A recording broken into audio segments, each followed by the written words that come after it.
Prescripcionenfermera.com. Tema 7. Farmacodinámica. Mecanismos generales de acción de los fármacos. La farmacodinámica es la parte de la farmacología que se dedica al estudio de los mecanismos de acción de los fármacos. Los fármacos no producen sus efectos por mecanismos desconocidos para las células, sino que se limitan a estimular o inhibir procesos propios de las células. Para que un fármaco produzca un efecto farmacológico, es necesario que interactúe con receptores específicos del organismo. Se denominan receptores a las macromoléculas celulares encargadas de la señalización química entre y dentro de las células.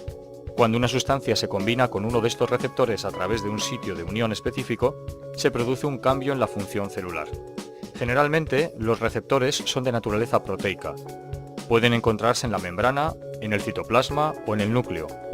Por extrapolación, se utiliza el término receptor en un sentido más general para referirse a dianas macromoleculares capaces de unirse a fármacos, aunque éstas no desempeñen un papel en la transducción de señales mediadas por mensajeros, como es el caso de determinadas enzimas.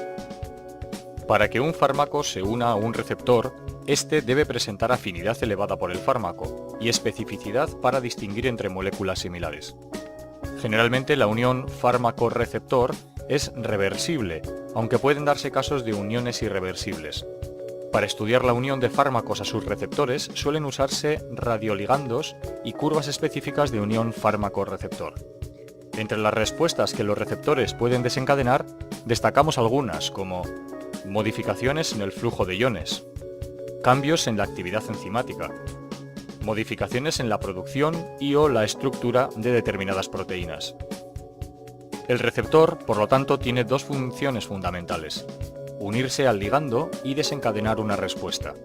El simple hecho de que el fármaco interactúe con un receptor no es motivo suficiente para que de esa interacción surja una acción farmacológica. Se precisa que el fármaco tenga la capacidad de modificar la molécula en la forma necesaria para producir un efecto. Así se denomina eficacia a la capacidad de un fármaco de modificar los procesos de respuesta celular y desencadenar una respuesta biológica después de unirse a un receptor. Si no desencadena ninguna respuesta, estamos ante un antagonista, que veremos más adelante. Las curvas dosis-respuesta relacionan la concentración de un fármaco con la respuesta farmacológica resultante. En el punto en el que se consigue el 50% del efecto, la pendiente de la curva es máxima y la curva se aproxima a una línea recta. Receptores de membrana. En las membranas celulares encontramos diferentes tipos de receptores, destacando los receptores acoplados al canal iónico. Son receptores de membrana que están acoplados directamente a un canal iónico. Se trata de complejos macromoleculares de gran tamaño. La interacción con el fármaco genera la apertura o cierre del canal. Se llaman también receptores ionotrópicos. Se dividen en tres grandes superfamilias: los receptores ionotrópicos nicotinoides, incluyendo el receptor nicotínico de acetilcolina, los receptores GABAA y GABAC, el receptor de glicina y el receptor 5-HT3. Receptores inotrópicos de glutamato aspartato. Receptores inotrópicos purinérgicos P2X. Este tipo de receptores actúa en la transmisión sináptica originando una respuesta en fracciones de segundo. Receptores acoplados a proteína G, GPCR. Entre estos receptores son los más abundantes en el cuerpo humano y están implicados en múltiples procesos importantes como la vista, el olfato o la neurotransmisión.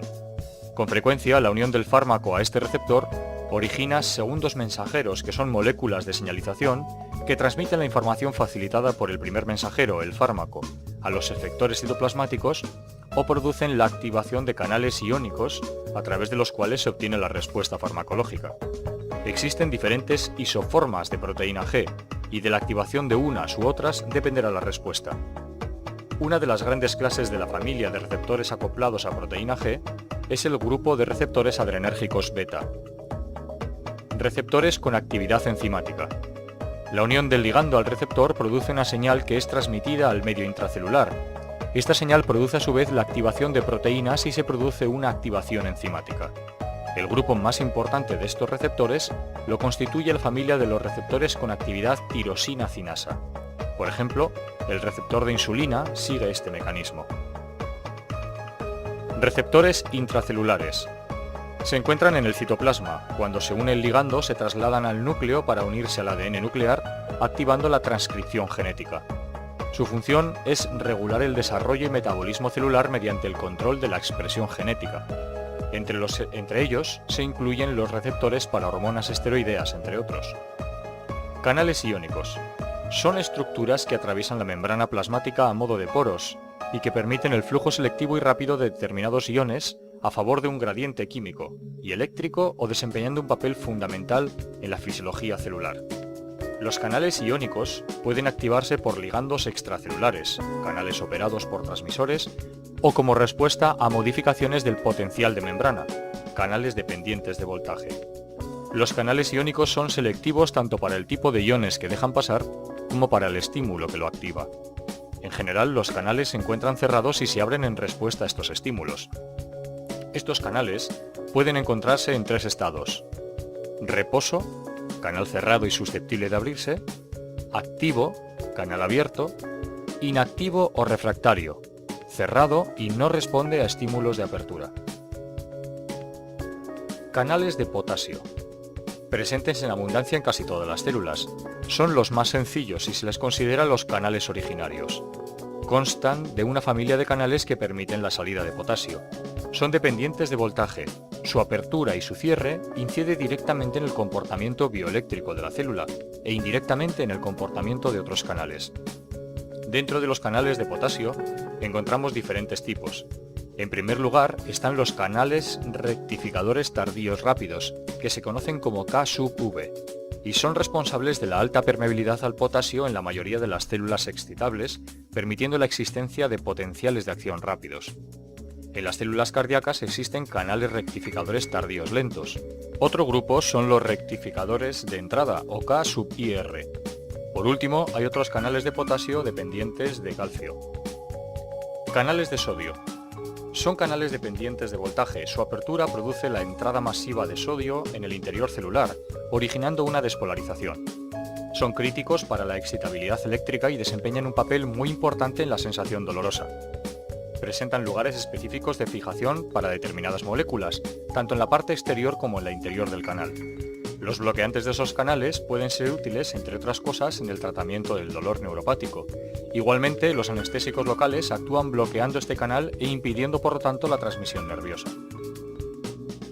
Canales de calcio. Son dependientes de voltaje. Existen varios tipos: L, N y T. Los más comunes y conocidos son los tipo L. Ejercen funciones esenciales para la célula. A diferencia de los de sodio, no se inactivan bruscamente, por lo que pueden proporcionar una corriente de entrada mantenida.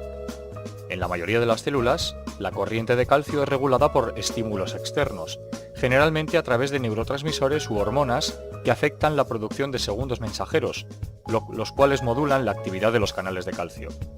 Varios fármacos de utilidad clínica actúan bloqueando estos canales en el corazón y en el músculo liso vascular.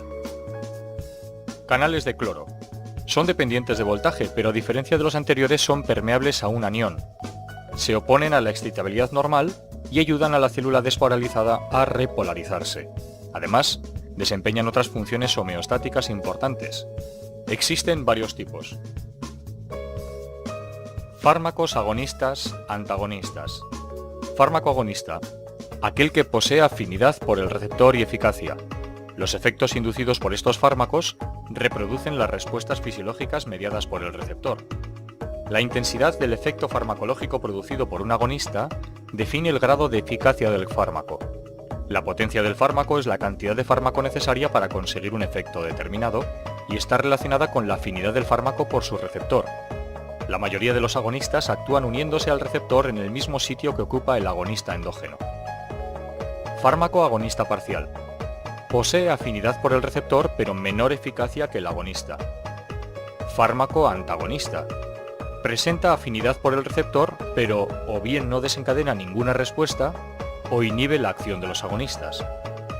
Antagonista competitivo. Se une al receptor e impide que el agonista desarrolle su efecto. Aumentando las concentraciones del agonista se consigue el efecto. Antagonismo funcional. Se produce cuando dos fármacos interactúan con receptores con funciones contrapuestas. Antagonismo químico. El antagonista reacciona químicamente con el agonista bloqueando su efecto.